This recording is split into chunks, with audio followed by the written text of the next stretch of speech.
নারী জাতি কখনোই এই ধরনের আচরণ করবে না।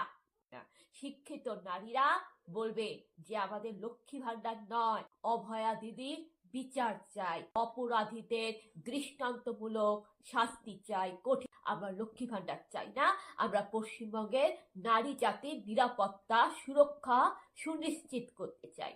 আমরা বেকার ভাতা চাই না, আমরা আমাদের ছেলে মেয়েদের কাজকর্ম চাই, চাকরি চাই, এটা চাই। এটাই হচ্ছে শিক্ষিত নারীরা এটাই বলবে। হতো জাল ওষুধ পাচার হতো, অর্গান চুরি হতো, এটা আর্যিকর কাণ্ডের পরে জানা গেছে কেসে।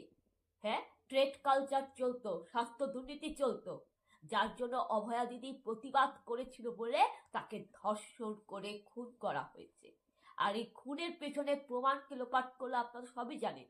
আর্যিকরের প্রমাণ লোপাট করার জন্য স্বাস্থ্য সচিব দায়ী। স্বাস্থ্যমন্ত্রীর নির্দেশে আর্যিকরের প্রমাণটা লোপাট হয়েছে, যেখানে কিনা শাসক দলের পুলিশ প্রশাসন সেই প্রমাণটা লোপাট করেছে। আপনারা জানেন না? তারপরেও আপনারা লক্ষ্মী ভান্ডার নিয়ে, বেকার ভাতা নিয়ে মাতামাতি করে যাচ্ছে। বাহ বাহ, হ্যাঁ, আপনাদের লজ্জা নেই? বন্ধুরা, জাগ্রত হন, এখনো জাগার সবাই এসেছে। আমি একজন দেশের নাগরিক, নাগরিক হিসাবে আমাকে দেশের আইন, দেশের সংবিধান আমাকে এই সমস্ত কথা বলার অধিকার দিয়েছে। ভারতীয় সংবিধানে 19 থেকে 21 নম্বর ধারায় এটা আমার বাক স্বাধীনতা, মতামত প্রকাশের অধিকার।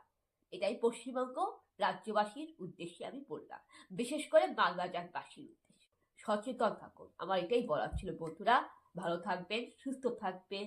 নমস্কার, জয় যিশু।